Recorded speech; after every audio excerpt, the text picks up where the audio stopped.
Welcome to Shrink Wrap Hawaii. My name is Stephen Philip Katz. I'm a marriage and family therapist here in Hawaii, and I am so psyched, as a joke.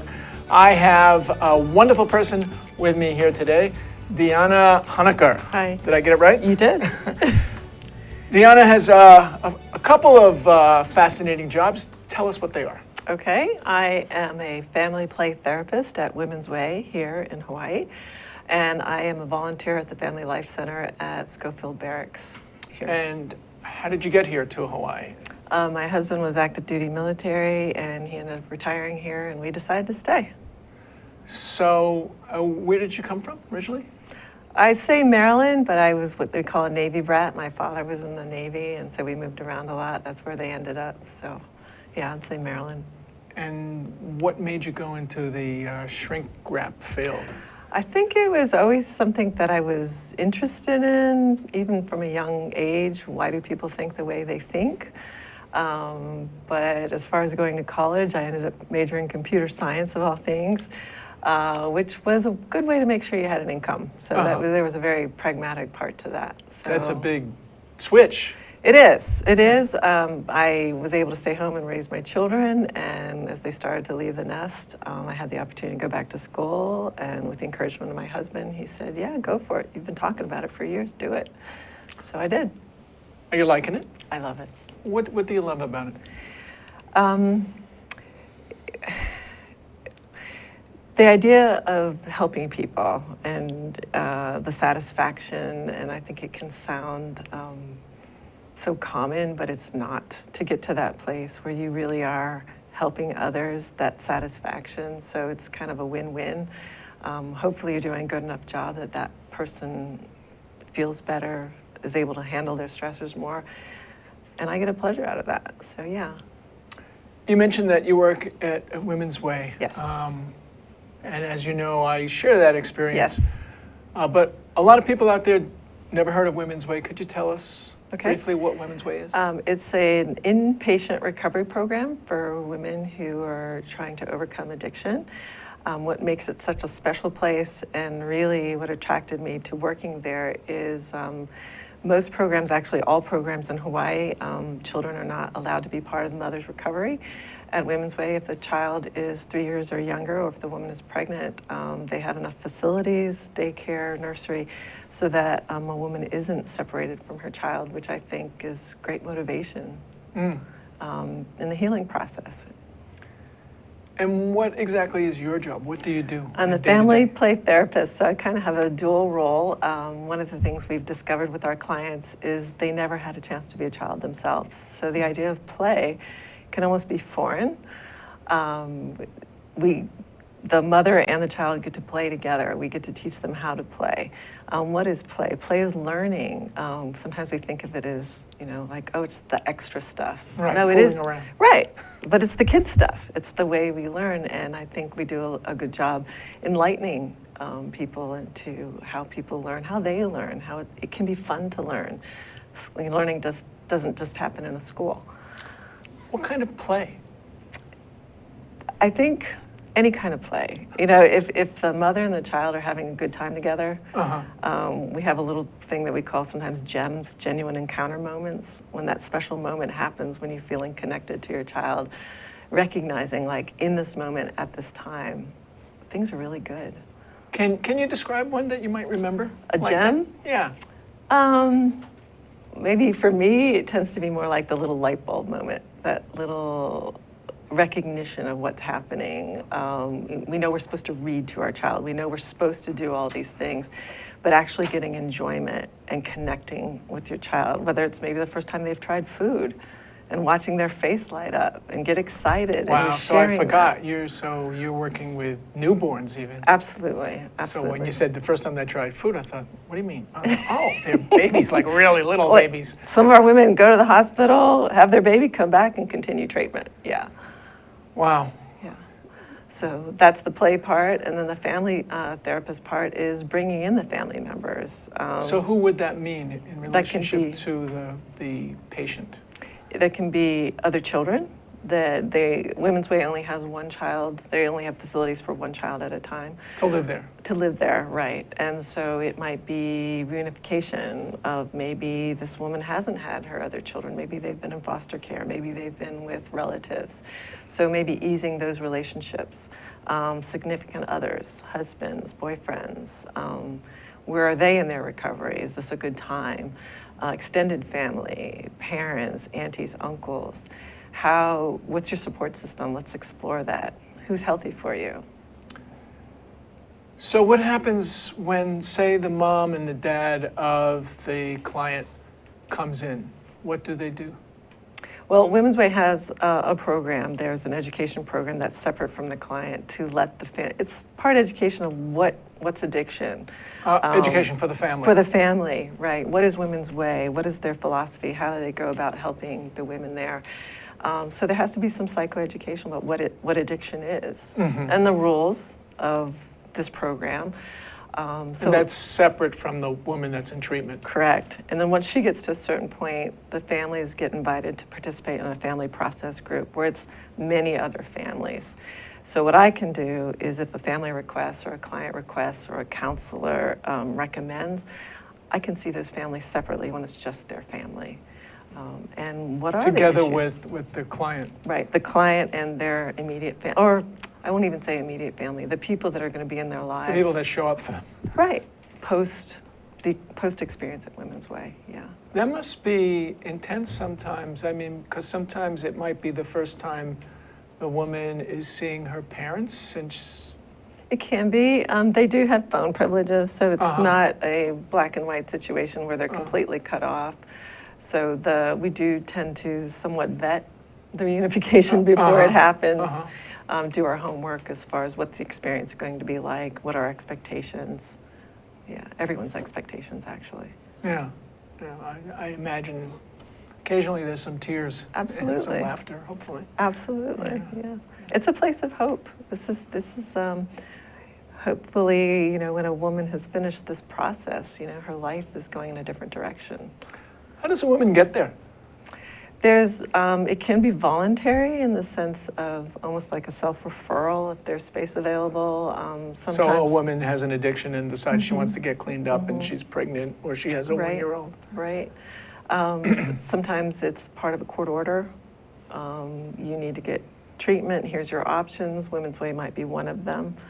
Those are the ones that I'm thinking most cases where the court has gotten it.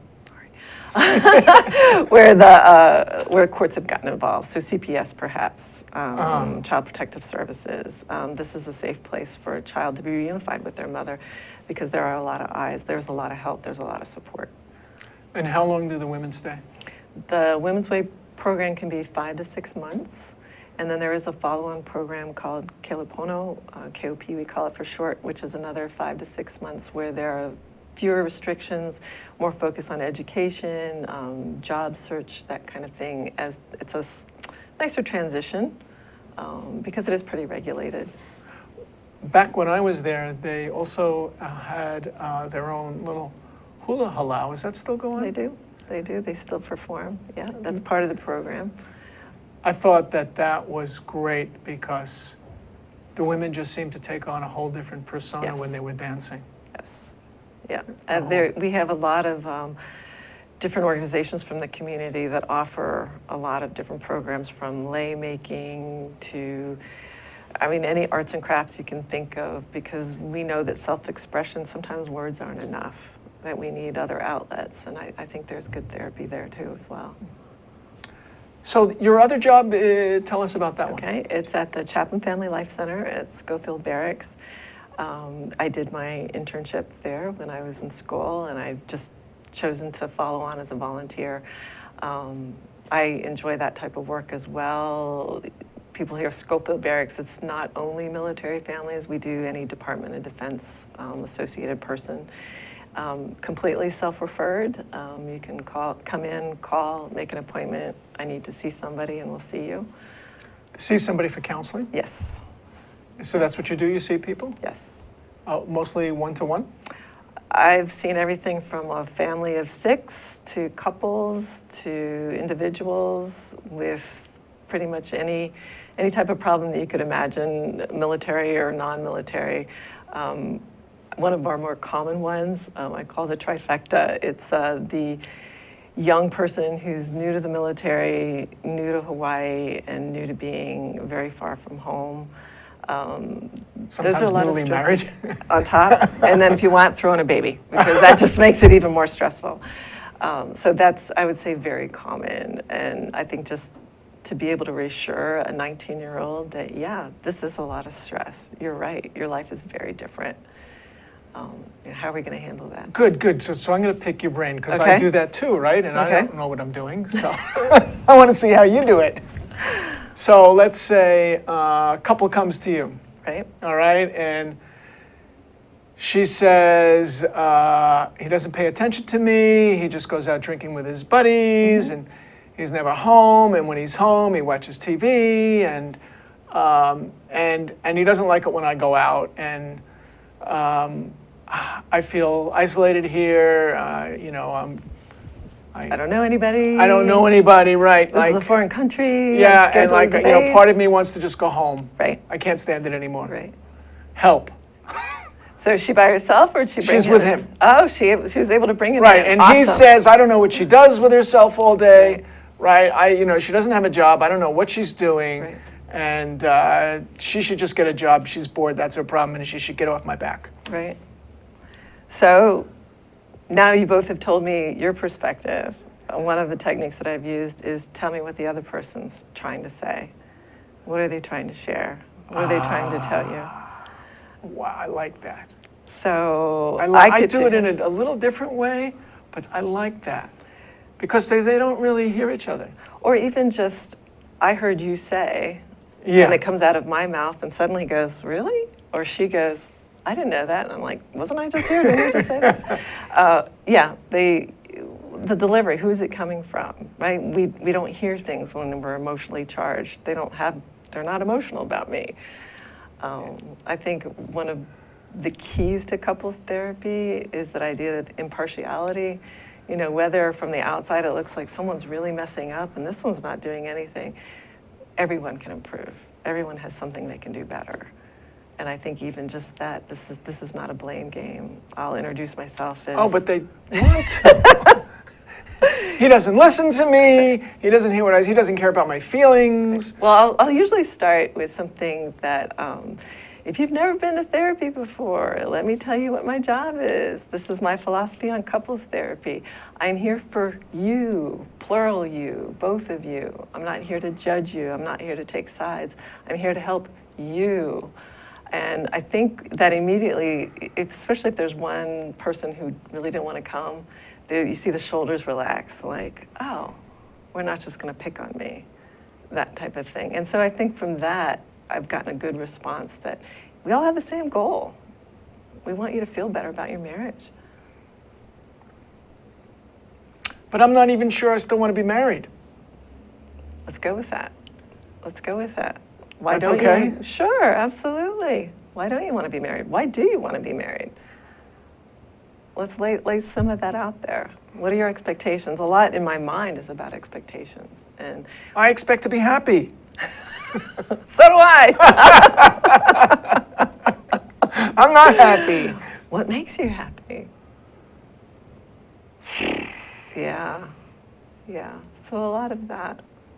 A lot of maturation. I mean, when you think about a young soldier, maybe him or her, both of them, active duty, 19, 20 years old, we're not talking about having spent a lot of time on introspection.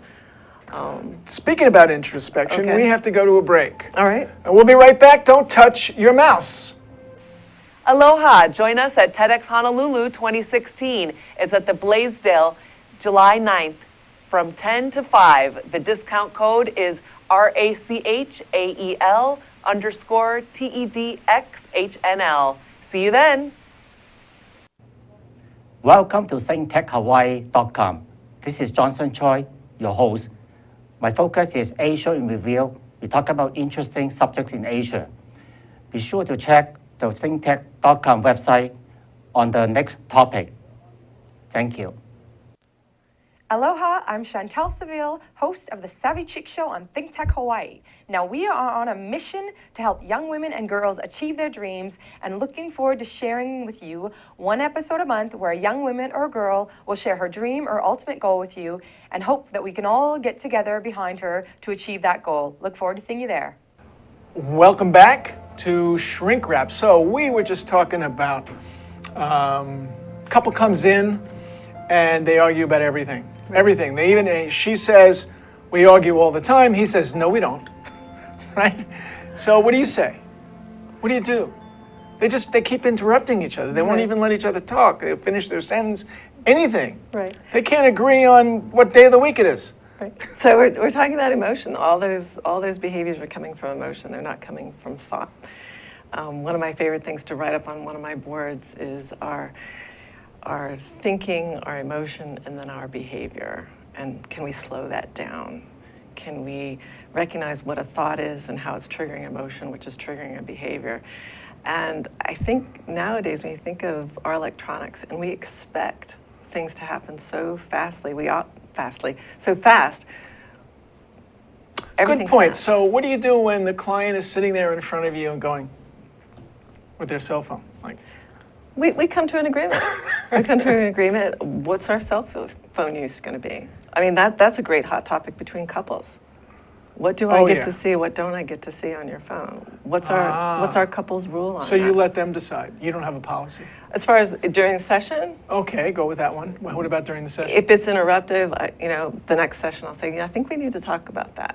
Could we have a rule, or let's make an agreement on that? Sure, I get to do whatever I want. How about that? Never had that happen.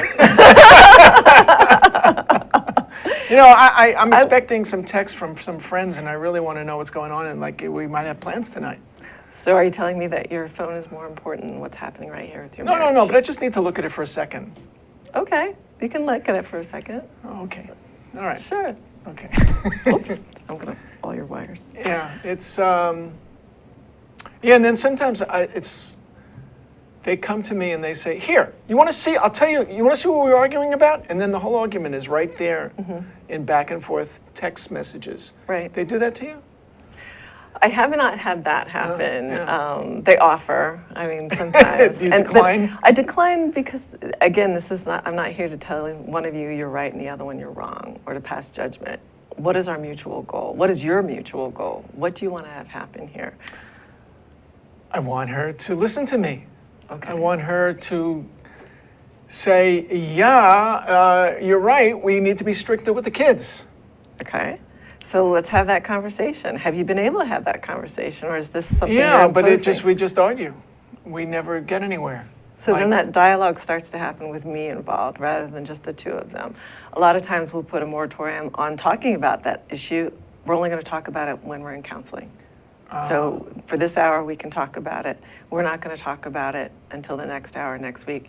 And I think that gets away, we can tamper down some of that nagging, that this is a common, that we're going to assign times that Just we're that going to word, do I this. get tense. Yeah, I know. Or even if they're pretty good arguers, they can argue pretty well. Oh, yeah. Well, how about you just do it from 8 to 8:15? And there's a beginning and there's an end. And so think of all the stuff that you're going to argue about, and then it has a beginning and end, and now we have 23 hours and 45 minutes to enjoy each other. Yeah, but the problem is that within those 23 hours and 45 minutes, there are decisions that need to be made, like, what should we have for dinner tonight? Should we invite your mother over? Right. And all of those turn into arguments. Right. So fortunately, we do have technology. I've found sometimes just not talking to each other and texting each other for a while, believe it or not. Really? Because a text doesn't have any emotions with it. Yeah, but that can also lead to a lot of misunderstanding, no? Could. Yeah? Could, but what they're doing right now isn't working. That's true. So why don't we try something different? Uh-huh. Notes, handwritten notes. Does it say what you want to say? Do you think how does it look? Wow. You So don't it's like just it, like one don't big experiment. Yeah, a lot of times. I think it could be so couple specific. 2 or 3 sessions, you get to know the couple a little bit more, their values, what's important. You start to hear things like, this isn't what we're arguing about. I had this client, The woman said to the man, or actually she said to me, you know why he does that? Because he's from Brooklyn. Okay. It's hard to defend against that one, yeah? Yeah, are you from Brooklyn? Yeah. Oh, she's right. Well, one of my favorites for that was he always like this, or did something change? And usually you get no, he's always been like this. Oh, so your expectations have changed. Let's talk about that a little bit. I thought he'd change. I thought I could change him. But sometimes they don't say that. Like, no, when we met, he was wonderful. You know, he was funny, he was charming, he was nice to me, he took care of me, he listened to me, and that hasn't happened. So And when did I'd that like to change? get that back. When did that change? I'm not sure exactly, but it's years ago. So are they still both in the room? Yeah. Then I would ask him. Well, it changed when she started doing what she's doing, constantly criticizing me all the time. I can never do anything right. Everything I do for her, it's not right. Never, never, never. So I would definitely go back into the past to when things were good. Tell me what life was like when things were good. We had a lot more sex. That's him talking, right? Not Not always. Not always. I'd give it 90% of the time. Yeah. Meanwhile, she's had how many children? And her body's gone through how many processes here? What if she says he doesn't know how to hug? We could practice. We could practice. Right here in the room? Sure, absolutely. That's a great idea. What makes it a good hug? What doesn't make it a good hug? He's like this. He doesn't know how to relax. And then he says, yeah, well, you know why? Because she's criticizing me all the time. Of course I don't want to hug her. So maybe if one of us changes, the other one will change. How many times have I used the idea of the dance? If you keep making the same steps, she's going to follow the same. If you keep making the same steps, when one of you stops dancing the same way, the other one will have to change. Have you read any of, not to get too technical here, Sue Johnson has this whole thing on attachment theory, and Yes. she uses the tango, because she loves to tango, as a metaphor for everything. Perfect. You know? Absolutely perfect. And what at first I thought, oh, like it's a tango, and like, you know, you come together, you go apart, you come together, you go apart. But no, that's not what it was. It was, what I took away from it anyway, was in order to stay together, you've got to pay really close attention to the other move person. together, right? Yeah, and you got to be present and mindful. Mindful. And, you know, on the tip of your toes, watching the other person, feeling. And then I also have them do an exercise sometime, which for my old acting classes was a mirror exercise, where they put their hands up like this. Okay. And then you have to keep the other person together with you, Okay. right? And so the idea is not to trick the other person, but to keep the other person with you, and you have to pay attention. I love it. Right? And I then you love could do facial stuff like that. Okay. So I'll copy your face.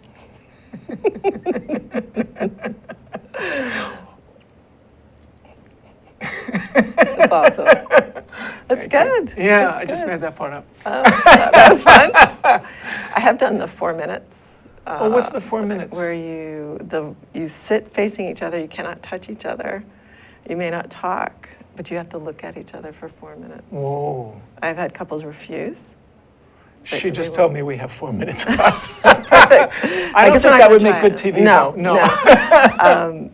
But some very deep, a lot of tears, just looking. 4 minutes is a long time. It's a very long time. And it usually takes about 1.5 minutes, because I have actually timed it, before they start to relax.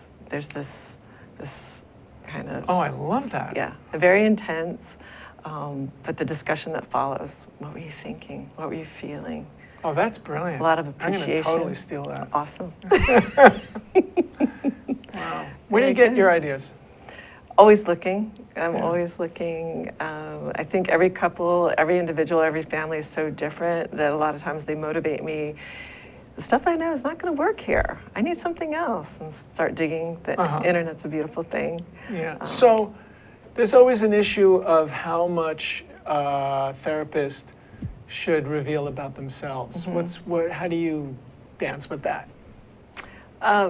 It's rare, I think, that I'll share anything very personal. I do get asked all the time, are you married? Do you have kids? Do you answer?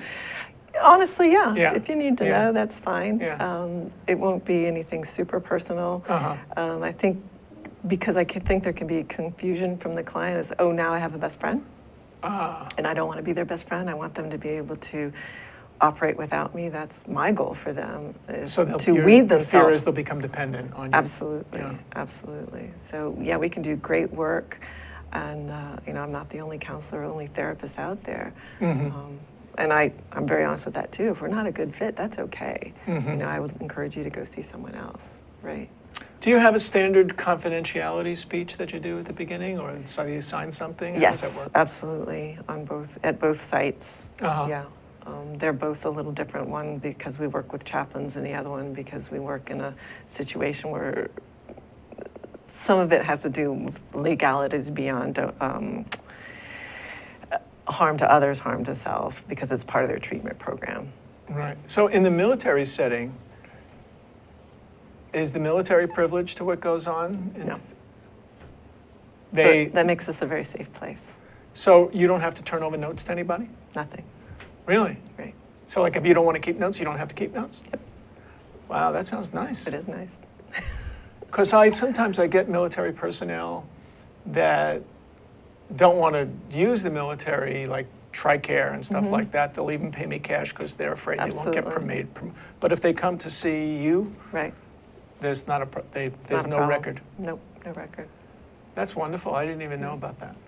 Yeah, and we're the only site on the whole island, so any military personnel, so, yeah. Oh, so anybody? How did they find you? How did they get in touch with you? Family Life Center, Schofield Barracks. Family Life Center, Schofield. They can Google that. Yep. It'll Family pop up. Life Center. Wow, that's lucky. They're lucky they have It is you. nice. It is nice. Yeah. How often are you there? Right now, I'm there only one afternoon a week. I used to be there all the time, but then I got this other job, so I had to cut back. Which afternoon, in case they want you? Wednesday afternoon. Wednesday afternoon. Say it again. What is it called? The Family Life Center. Family Life Center, Schofield Barracks. Correct. So I think we're just about running out of time, and I wanted to thank you so much. It's really been a lot of fun. For me too. Thanks for having me. Thank you. Thank you. See you next time. Aloha.